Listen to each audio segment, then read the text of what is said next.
बिस्मिल्लाहिर्रहमानिर्रहीम। अस्सलामुअलैकुम नाजरीन, आज मैं आपके लिए इंतहाई दिलचस्प, खौफनाक और सनसनीखेज कहानी लेकर आई हूँ। लेकिन कहानी शुरू करने से पहले आपसे गुजारिश है कि अगर आप हमारे चैनल पर नए हैं तो हमारे चैनल को ज़रूर सब्सक्राइब कीजिए ताकि आपको हमारी वीडियो सबसे पहले मिलें। रोज़मर्रा के कामों में वो आज भी उसी लगन और ईमानदारी से मसरूफ था। ईमानदारी इसलिए कि क्योंकि वो एक अकेला काम करने वाला था और शायद बच्चों का ख्याल कुछ ज्यादा ही था, या बच्चे ही ज्यादा होंगे। मैं खिड़की से थोड़ी देर देखता रहा और फिर एक आह भरकर पर्दा खींच लिया। थोड़ी देर तक उसकी शक्ल सूरत मेरी आंखों में घूमती रही। आखिर इंसान को अपनी ही फिक्र रहती है, इसीलिए मैं उसे भूल गया और फिजिक्स का काम करता रहा। तकरीबन रात के 11 बजे मैं अपने कामों से फारिग हुआ तो मेरी नजर फिर खिड़की पर पड़ी। पर्दा खींचकर देखा तो वो अब बर्तन साफ कर रहा था। 2 खंभों के दरमियान में उसका ये छोटा सा ढाबा रात में अजीब सा लग रहा था और अब वो तकरीबन सारे बर्तन साफ कर चुका था। रात के 11 बजे थे और अब उसकी दुकान पर मजीद ग्राहक नहीं आने वाले थे, इसीलिए अब वो बचे कुचे बर्गर को एक शॉपर में पैक कर रहा था। मैं बड़ी दिलचस्पी से ये मंजर देख रहा था। उसने शॉपर साइकिल की हैंडल से लटकाया और साइकिल जो खंबे से बंधा हुआ था उसको खोला और यकसिम चल दिया। मुझे न जाने उसकी हालत और सूरत पर क्यों रहम आ रहा था और क्यों मुझे वो देखा देखा हुआ सा लग रहा था। इस बात का जवाब शायद मेरे लिए मुश्किल था। मैं रोजाना कॉलेज जाते हुए उसके आगे से गुजरता था, लेकिन कभी भी ये हिम्मत नहीं हुई थी कि उससे कोई बात कर लूं या उसका नाम पूछूं। फर्स्ट ईयर से मैं उसका ये डब्बा और सूरत देखता आ रहा था और आज सेकंड ईयर में हूँ, लेकिन मेरी इतनी जुर्रत नहीं हुई थी कि मैं उसमें कितनी दिलचस्पी रखता हूँ, लेकिन कोई बर्गर ही खरीद कर खा लूं। 20 सितंबर को दोपहर को जब मैं कॉलेज से आया और खाना खाने के बाद नमाज अदा की और फिर जब खिड़की से नीचे देखा तो पुलिस वाले उसका ढाबा ट्रक में डालकर ले जा रहे थे और उसे कुछ लोगों ने पकड़ा हुआ था। क्योंकि उसका ये ढाबा गैर कानूनी था और अब वो अपना वो ढाबा खो चुका था। मैंने जब ये मंजर देखा तो वो मुझे बेबस दिखाई दिया। मुझ पर ये बहुत नागवार गुजरा और मेरा दिल बहुत बेचैन हो गया। मुझे पहले ही उस पर हद से ज्यादा रहम आता था और आज जब उसका ढाबा गया तो उसकी शक्ल सूरत ने मुझे बहुत सदमा पहुंचाया। उस रात को मैं कार्ड लेने के लिए किसी दुकान पर गया था। इत्तेफाक से वो बर्गर वाला भी उस दुकान पर मौजूद था। वो सर पकड़े सीढ़ियों पर बैठा हुआ था। मुझे उसे देखकर एक दफा फिर बहुत रंज हुआ। आखिर मैंने उससे उसका नाम पूछ ही लिया। मैंने कैसे पूछा इसका मुझे पता नहीं, लेकिन जो जवाब सुना था उसने मुझे चकरा दिया। अकरम नाम सुनना था कि मैंने अपना सर पकड़ लिया और अजीब सी मुझ पर कैफियत तारी हो गई। मेरा रंग जर्द पड़ गया और जिस्म पर पसीना चढ़ गया था। मैंने आहिस्ता आहिस्ता वापसी शुरू की और कुछ देर बाद मैं दोबारा कमरे में था। मेरे जहन में वो सारे वाकयात एक फिल्म की तरह चलने लगे थे जो आज से 2 साल पहले पेश आया था। कुछ यूं हुआ था कि हम कुछ दोस्त किसी जगह पर सैर करने के लिए प्रोग्राम बना रहे थे। उसमें हफीज, जमील, अकरम और मैं खुद था। कोई कहता था कि बुरूक चले, कोई कहता था देवसाई चले। उन्हीं दोनों में से किसी जगह पर जाना था। ये दोनों जगह स्कर्दू में है। थोड़ा तफसीलन देखें तो थले बुरूक हमारे डिस्ट्रिक्ट का एक खूबसूरत तरीन इलाका है, यह पहाड़ी ही समझे, और देवसाई स्कर्दू में है और सतह समंदर से ये इंतहाई ऊंचाई पर है। ये दोनों जन्नत नजीर इलाके हैं। मौसम बहार और गर्मा में वाकई ही जन्नत है। वैसे भी स्कर्दू का दर्जा हरारत काफी कम रहता है। चूंकि थले बुरूक हमारे अपने जिले में था, इसीलिए मेरा भी जोर था कि देवसाई पर थले बुरूक को ही फौकियत मिलना चाहिए। इस पर काफी बहस के बाद आखिर में हफीज और जमील को भी मना ही लिया। अपना इलाका ही बेहतर है और वैसे भी मैंने देवसाई एक दफा देखा हुआ था, इसीलिए मैं थले बुरूक जाना चाहता था और आखिर में कामयाब हुआ। हफ्ते के दिन हमारे कारवां की रवानगी थी। सब उस दिन का बेचैनी से इंतजार कर रहे थे। जरूरत का सामान मौजूद था, सिर्फ वक्त का आना बाकी था। जुमे की नमाज के बाद जमील मुझसे मिला और कहा, यार हम 3 दिनों के लिए थले बुरूक जा रहे हैं, तो सबसे ज्यादा किसको मिस करेगा?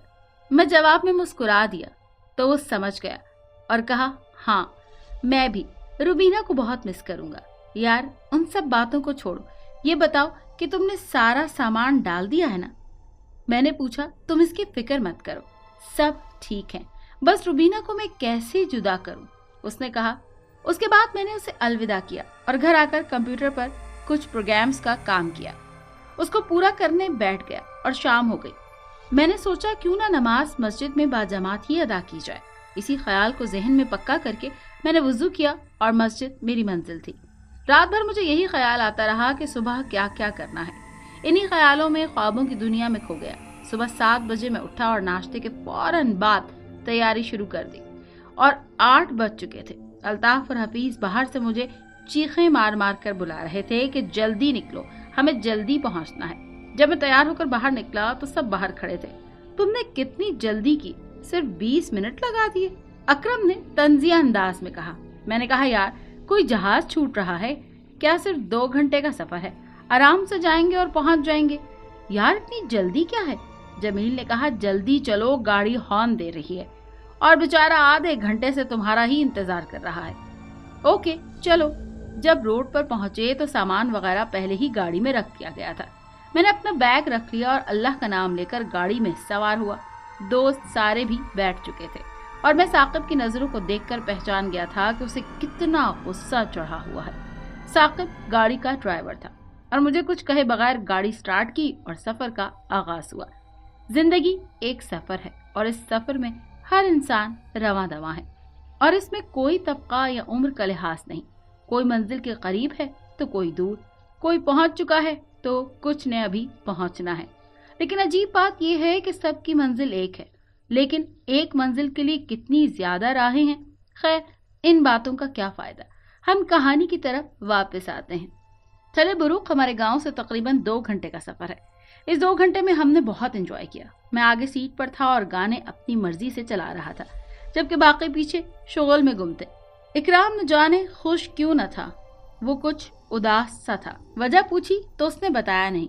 खैर सब कुछ होता हुआ पहाड़ों के सीनों को चीरते हुए हम थले बुरुक की पहाड़ी के दामन में पहुंच गए। आगे गाड़ी के लिए कोई रास्ता न था। अब सामान के साथ हमने पहाड़ी पर चढ़ना था। इस काम में साकिब ने भी हमारी मदद की और तकरीबन आधे घंटे बाद हम एक प्लेन जगह पर थे। हमने उधर सामान रखे और फैसला किया कि यहाँ पर ही टेंट लगाएंगे। साकिब ने वापस जाना था, इसीलिए वो टेंट लगाने के बाद वापस चला गया। अब सामान खोला जा रहा था। पहले चाय पीने का इत्तेफाक हुआ तो हमने चाय का सारा सामान तैयार किया और ये देखकर सब हैरान और परेशान हुए और चेहरों पर अफसोस के आसार भी नुमाया हो गए कि हमने माचिस नहीं लाई थी। सबके मुंह से शिट यार के अल्फाज निकल गए। मैंने सीधा जमील को देखा जो मुझसे कह रहा था कि इंतजाम की तुम फिक्र न करो। सब एक दूसरे को कोस रहे थे। मैंने कहा कि सब चुप हो जाओ और अभी एक काम करो कि कहीं कोई आदमी वगैरह है तो उससे पता करो। मेरी बात पर हफीज हंस पड़ा और कहा अरे दीवाने, इस वीरान पहाड़ पर कौन हो सकता है, और यहाँ तो कहीं भी कोई आबादी नजर नहीं आ रही और ना ही हो सकती है। जमील ने कहा लेकिन ये हो सकता है कि इस पहाड़ी से करीब गांव वाले अपने जानवरों वगैरह को यहाँ चराने के लिए लाते हों। शायद हमें कोई नजर ही आ जाए। आस पास हर तरफ देखने के बाद भी कहीं कोई नजर नहीं आया। चलो किसी पास के गांव में जाते हैं और पता करते हैं, अकरम ने कहा और मैं अकरम दोबारा नीचे उतरने लगे और हम एक गांव में पहुंच गए और वहां किसी के घर में जाकर माचिस का पूछा तो उन्हें जबान समझ में नहीं आई थी। अकरम ने सर पकड़कर कहा कि देखो सिगरेट पीना भी कितना फायदा देता है। अब मैं वापसी के बाद जरूर सिगरेट पीऊंगा। मैं उस आदमी को समझाने की कोशिश करता रहा, हमें माचिस चाहिए, लेकिन उसको समझ नहीं आया। जवाब में वही अल्फाज कह रहे थे जो हमें समझ में नहीं आ रहे थे। हम किसी दूसरे घर जाने के लिए वहां से मुड़े तो रास्ते में एक आदमी सिगरेट पी रहा था। हमने उसे कहा हमें माचिस चाहिए, तो शायद वो किसी शहर में रह चुका था, समझ गया और कहा ये लें। उसने हमें चाय की दावत दी, लेकिन हमने मुआजरत कर ली। वो टूटा फूटा और उसकी उर्दू समझ में आ रही थी। हम शुक्रिया मेहरबानी के साथ वापसी के लिए मुड़े। थके हारे टेंट तक पहुंचे। वो बेयकीनी से इंतजार कर रहे थे और फिर चाय बनाई और पीने लगे। हम काफी थक चुके थे। मैं तो चंद मिनटों में ख्वाबों की दुनिया में था, लेकिन दूसरे क्या कर रहे थे इसकी खबर नहीं। वो भी सो गए थे शायद, या फिर कहीं बैठकर बातें कर रहे थे, लेकिन मुझे कोई आवाज सुनाई नहीं दे रही थी। जब वो उठा तो टाइम 1 बज चुका था। मैंने साथ नदी से हाथ मुंह धोया और देखा तो वो तीनों टेंट के बाहर घास पर सो रहे थे। मैंने उन्हें जगाया और खाना पकाने का इंतजाम शुरू किया। बर्तन साफ करते हुए जमील कह रहा था, देखो ये औरतें भी कितनी जरूरी होती हैं। कम से कम हमें बर्तन साफ करने और खाना पकाना तो नहीं पड़ेगा। वापस जाकर रुबीना से शादी का सोचता हूँ। मैं टेंट के अंदर इसकी बातें सुनकर मुस्कुरा रहा था, जबकि वो बाहर बर्तन धो रहा था। हफीज और अकरम भी अब उठ चुके थे और अकरम मेरे साथ कामों में मसरूफ हो गया था। उसके चेहरे पर कुछ अजीब सी कैफियत थी जिसे मैं समझ नहीं पा रहा था। ऐसा लगता था जैसे उसे यहाँ जबरदस्ती लाया गया हो। मेरे पूछने पर वो कुछ नहीं बता रहा था। उसकी ये कैफियत सुबह से ही मैं नोट कर रहा था और खाने के टाइम पर भी उसके चेहरे पर यही तासुरात थे। मुझे लग रहा था कि कोई राज जरूर है जो मैं समझ नहीं पा रहा या मुझे पता नहीं लग रहा। लेकिन अजीब बात ये थी कि बाकी दोनों को बिल्कुल भी महसूस नहीं हो रहा था। हमने खाना खाया और मौसम और फलों की खुशबुओं का लुत्फ लेने लगे। बड़े बड़े और लंबे लंबे तने वाले फूल बहुत खूबसूरत लग रहे थे। आज का दिन हमारा कहीं दूर जाने का कोई प्रोग्राम नहीं था, इसीलिए हमने वॉलीबॉल थोड़ा सा खेला और फिर उधर उधर की बातें और हंसी मजाक में बाकी वक्त गुजार दिया। ये दिन इसी तरह से गुजर गया और रात को सोने से पहले मैं वो कोड वर्ड्स अकरम के चेहरे पर नुमाया देखना चाहता था और मेरे लिए काफी तशवीश का बायस भी बना हुआ था। अगली सुबह जब मैं उठा तो देखा अकरम अपनी जगह पर नहीं है। उसका बिस्तर खाली पड़ा हुआ है, जबकि बाकी दोनों अपने बिस्तरों में सोए हुए थे। मैंने सोचा कि कहीं बाहर गया होगा, थोड़ी देर में आ जाएगा। ये सोचकर मैं नाश्ते का इंतजाम करने लगा। बर्तनों की आवाज से जमील भी जाग गया और वो भी मेरा साथ देने लगा। 20 मिनट बाद हम नाश्ता तैयार कर चुके थे। मैंने जमील से अकरम के बारे में पूछा तो वो भी लाइल्मी जाहिर करने लगा। मैंने हफीज को जगाया और नाश्ता दस्तरखान पर लगाया। मैंने अकरम के बारे में हफीज से पूछा तो वो भी नहीं जानता था। टेंट के बाहर आसपास में पहले ही देख चुका था, इसीलिए अब ये हम सब के लिए परेशानी का बायस बन गया। अब क्या किया जाए? जमील ने कहा, हम सब इधर उधर जाकर देखते हैं। और हम इधर उधर ढूंढने लगे। आवाज लगाई लेकिन कोई जवाब न आया। मैं अब बहुत परेशान हो गया। अब क्या किया जाए?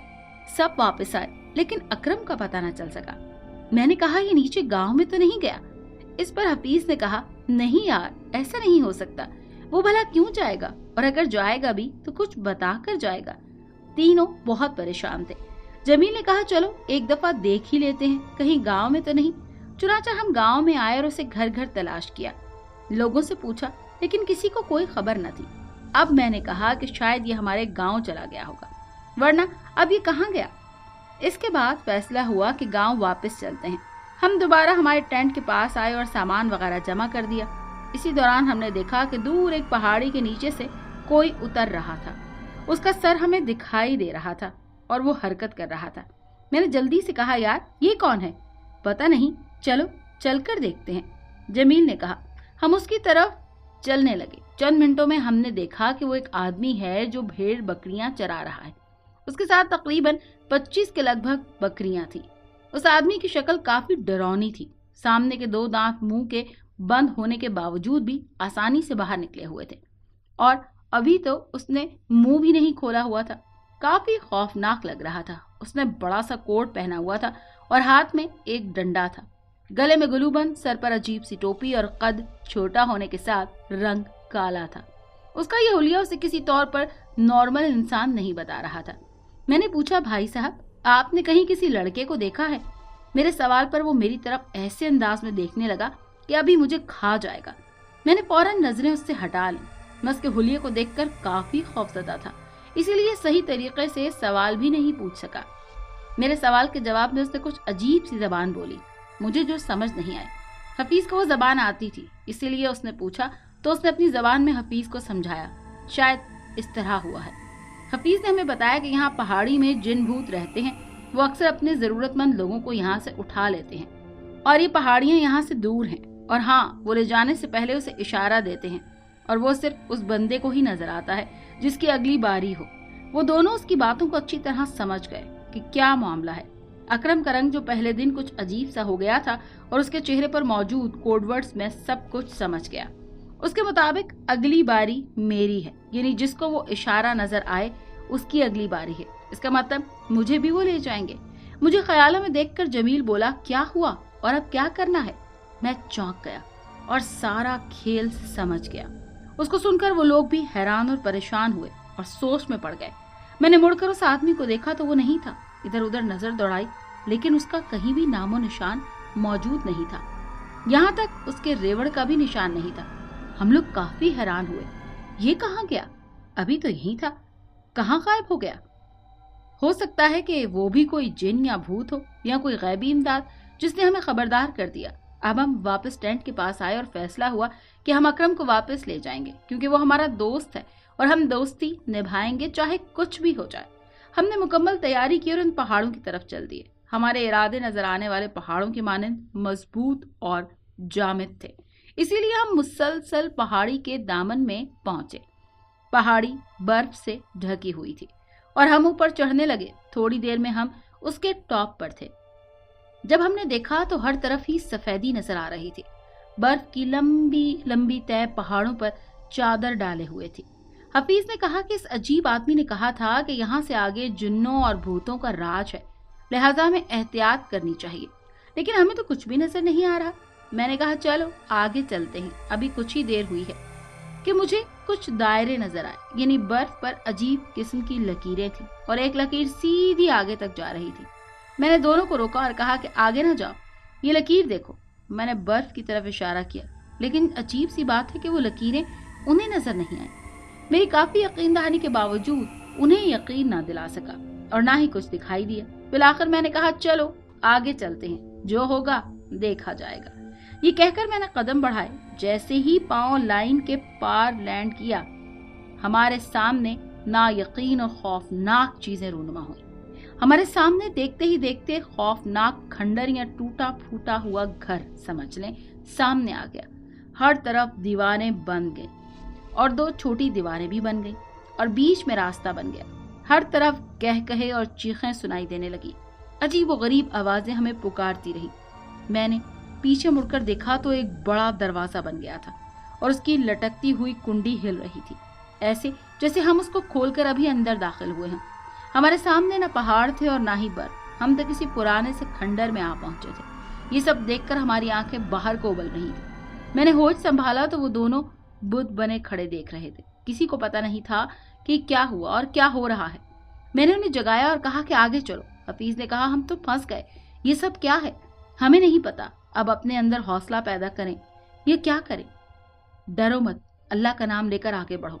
ये कहना था कि हमें एक भारी आवाज सुनाई दी, आओ लड़को आओ, तुम लोग खुद ही मौत की वादी में पहुंच गए हो, हम तुम्हारा इस्तकबाल करते हैं।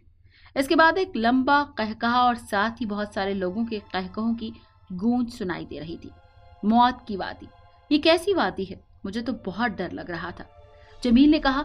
मैंने जवाब दिया कि हम यहाँ अकरम को बचाने के लिए आए हैं। अगर हम डर गए तो समझो कि हम भी मर गए। आगे चलो, देखते हैं। हम दोनों दीवारों के बीच में बने हुए रास्ते पर चल दिए। थोड़ी दूर गए होंगे कि एक और लाइन थी। अब मैंने लाइन की परवाह किए बगैर कदम रखा और जैसे ही कदम रखा, अजीब किस्म के परिंदे खौफनाक आवाजें निकालते हुए हमारे साथ उड़ने लगे। हमने हौसला रखा और उनके साथ साथ आगे चलते गए। काफी देर बाद हम एक हॉल नुमा गोल कमरे में पहुंच गए। वहीं देखा तो बहुत सी अजीब मखलूक हाथों में नेज़े लिए खड़ी थी और एक बड़ी कुर्सी पर एक बहुत ही अजीब मखलूक बैठी हुई थी। उसके सर पर सींग थे और हाथों में एक बड़ा लोहा, जैसे वो कभी कांधे पर रखता और कभी दोनों हाथों में। उसने वो लोहा जमीन पर मारते हुए कहा, आओ इंसानों आओ, हम तुम्हें हमारे देश में खुशामदीद कहते हैं। ये वही आवाज थी जिसे हमने बाहर सुना था, लेकिन इस बार कोई कहकहा नहीं था। अलबत्ता इस अजीब सी मखलूक की सांस लेने से जो आवाज निकल रही थी वो वाज़े सुनी जा सकती थी। मैंने हिम्मत करके पूछा, ए मखलूक, क्या तुमने हमारे साथी अकरम को गायब किया है और तुम हमसे इस तरह से क्यों पेश आ रहे हो? एक मखलूक को कुछ इशारे किए तो वो एक तरफ गया और चंद लम्हों बाद अकरम उसके साथ जाहिर हुआ। लेकिन उसकी हालत बहुत गैर थी और वो हमें देखते ही चिल्लाने लगा, मुझे बचाओ मुझे बचाओ। इस मखलूक ने इसका मुंह बंद कर दिया और सरदार मखलूक बोला, ये है तुम्हारा दोस्त और इसे हमने अपने खुराक के लिए पकड़ा है। ये हमारा शिकार है और अब तुम लोग भी हमारे शिकार हो। मैं उसे आज मार दूंगा और इससे पेट भरूंगा। मुझे इसकी ये बातें सुनकर बहुत गुस्सा आया और कहा कि मैं ऐसा हरगिज नहीं करने दूंगा। हफीज और जमील भी गुस्से में थे और उसको मारने के लिए हम तीनों उसकी तरफ लपके, लेकिन तीनों जिनों ने हमें काबू कर लिया और बेबस कर दिया। हमारी हरकत पर बादशाह मखलूक को बहुत गुस्सा आया और उसने कुछ इशारे किए। इसके बाद एक बड़ा पत्थर उसके सामने लाया गया। ये पत्थर खून आलूद था और पत्थर भी कुछ अजीब सा था। फिर हमारे सामने देखते ही देखते उस जिन ने अकरम को इस पत्थर पर लटका दिया। अकरम चीख रहा था, हम भी बेबस थे। हमारे सामने ही उस बादशाह जिन ने अकरम की गर्दन पर जोर से तलवार मारी। ये मंजर देखकर हमारी आंखें बाहर को उबल रही थी। सारे हॉल में खामोशी छा गई। थोड़ी देर पहले अकरम की चीखें इसमें गूंज रही थी। एकदम से सब कुछ ठंडा हो गया। अकरम की आखिरी चीख के साथ ही उसका सर जिस्म से जुदा हो चुका था। हम बड़ी कोशिश के बावजूद भी अकरम को नहीं बचा पा रहे थे। खून अब उस पत्थर से नीचे टपक रहा था और हम नीम बेहोशी के आलम में ये सब कुछ देख रहे थे। अचानक बादशाह जिन्नात बोला, देखा तुम्हारे दोस्त का अंजाम। अब मैं इसका खून पीऊंगा और इसके दिल को निकाल कर खा जाऊंगा। ये कहते ही उसने जबान से वो पत्थर को चाटा और मुंह भर कर खून पीने लगा। ये करते हुए उसे बड़ा मजा आ रहा था। उसकी बड़ी बड़ी आंखें लाल हो रही थीं और फिर हमारी आंखों के सामने ही उस जालिम ने हमारे दोस्त अकरम का जिस्म फाड़ दिया और उसका दिल निकाल कर चबाने लगा। ये मंजर मेरे लिए नाकाबिल यकीन था और बर्दाश्त से बाहर था, और सब कुछ देखने के बाद भी मैं बेहोश हो गया। इसके बाद क्या हुआ उसका मुझे पता नहीं, लेकिन जब होश आया तो मैंने देखा कि हफीज और जमील भी उल्टे मुंह बेहोश पड़े हैं। मैंने उन्हें होश में लाने की कोशिश की और मैं कामयाब रहा। जमील और हफीज अब काफी संभल चुके थे और सारा वाकया फिर से दोहरा दिया। ये सुनना था कि हम सब दोबारा से रो पड़े। हमारा दोस्त अकरम हमसे बिछड़ गया और इस जालिम जिन ने उसे बेरहमी से मार डाला। मेरे जहन में वो सब मंजर एक फिल्म की तरह चल रहा था। मैंने उन्हें तसल्ली देने की बहुत कोशिश की और कहा कि अब हमें यहाँ से निकलना चाहिए, लेकिन हम तो यहाँ फंस गए हैं, कैसे निकला जाए। जमील ने कहा, अब हमें अपने जहन से काम लेना चाहिए, अब हमारे जज्बात हमारे काम नहीं आएंगे। हफीज ने कहा। मैंने कहा, हाँ बिल्कुल, अब हमें कुछ समझ कर कोई कदम उठाना होगा, लेकिन कुछ भी समझ नहीं आ रही थी कि हम करें तो क्या करें। जमील ने कहा कि मैं कुछ सोच रहा हूँ, अब हम कुछ इस तरह करते हैं कि जिनों के बादशाह को बेवकूफ बनाते हैं। दोनों ने एक साथ कहा, कैसे, क्या मतलब? मैंने कहा, तुम दोनों ने भी जरूर देखा होगा कि बादशाह जिन्नात कितना रोबदार था, और रोबदार लोग बहुत मगरूर होते हैं। मैंने सोचा है कि हम उसकी मगरूरी को उसकी कमजोरी बनाकर फरार होते हैं और बदला भी लेते हैं। पहले हम उसको चैलेंज करते हैं, लेकिन वो कैसे? मैंने कहा, बस तुम सिर्फ देखते जाओ और वक्त का इंतजार करो। काफी देर बाद हमें एक जिन ने उसकी कैद खाने से बाहर निकाला और फिर वही दरबार में पहुंचा दिया जहां अकरम का कत्ल हुआ था। अब की बार काफी हौसले में थे हम, और बादशाह जिन ने कहा, आओ आज तुम सब की बारी है। मैंने हिम्मत करके कहा, ऐ बादशाह जिन्नात, तुम बहुत ताकतवर जिन हो, लेकिन इतने सारे गुलाम जिनों की मौजूदगी में तुम्हारी असल ताकत को कैसे पता चलेगा? तुम्हारे इतने सारे जिन हैं, तुम्हें इतने सारे गुलाम नहीं रखने चाहिए। हाँ, तुम वाकई सही कहते हो, मुझे इन सारे जिनों की जरूरत नहीं, मैं अकेला ही बहुत ताकतवर हूँ। मैं आज इन सब जिनों को आजाद करता हूँ। ये कहना था कि सब जिन वहां से गायब हो गए और सिर्फ हम तीन और बादशाह जिन था। मैंने फौरन चीख कर कहा कि हम सब ने उस पर हमला कर दिया, लेकिन हमारे उस तक पहुंचते ही बहुत सारे जिन फिर से आ गए। लेकिन इस बार वो हमारे मुखालिफ नहीं थे, बल्कि उस जालिम बादशाह के मुखालिफ थे। हम सब ने मिलकर उस जालिम बादशाह जिन को काबू किया और वही सुलूक किया जो उसने अकरम के साथ किया था। उसके मरने के साथ ही अकरम की आवाज आई, मेरे दोस्तों, तुम लोगों ने दोस्ती का हक अदा कर दिया। अब मैं हमेशा तुम लोगों के साथ रहूंगा और हर मुसीबत में तुम्हारे साथ ही हूंगा। मैं दुनिया के लिए मर चुका हूँ, लेकिन तुम तीनों के लिए मैं आज भी जिंदा हूँ और हमेशा रहूंगा। इसके साथ ही वो आवाज खत्म हो गई। हम तीनों के अलावा उस जगह पर बहुत से और भी जिन थे। इनमें से एक जिन हमारे पास आया और कहा कि हम तुम्हारे एहसानमंद हैं, क्योंकि तुम लोगों की वजह से आज हमें आजादी मिली है और जुल्म का हमेशा के लिए इख्तिताम हो गया है। हम वही जिन हैं जो अभी बादशाह जिन्नात ने आजाद किए थे, और अब हम आजाद हैं, तो हमने तुम्हारे साथ मिलकर इस जालिम का खात्मा कर दिया है। अब हम अपने वतन वापस चलते हैं। ये कहकर उन्होंने एक अजीब सी आवाज निकाली और सभी गायब हो गए। जैसे ही वो गायब हुए, वहां का मंजर फिर बदल गया। अब हर तरफ बर्फ ही बर्फ थी और हम लोग बर्फ पर चलते हुए फिसलते हुए वापस आ रहे थे। हमें अकरम की मौत का बहुत दुख था और जब गांव में अकरम की मौत की खबर फैल गई तो हर तरफ आहुजारी होने लगी। कुछ दिनों बाद मामला ठंडा हो गया और मैं कॉलेज में दाखिले की गर्ज से रावलपिंडी आ गया। जब से आया हूँ वो बर्गर वाला नजर आया और ऐसा लगता था कि मैंने उसे कहीं पहले भी देखा है। और उस दिन उसके मुंह से अकरम का नाम सुना तो मुझे याद आया कि अकरम ने कहा था कि मैं हमेशा तुम लोगों के साथ होऊंगा, और यही वो अकरम था जो जालिम बादशाह के हाथों हलाक हुआ था।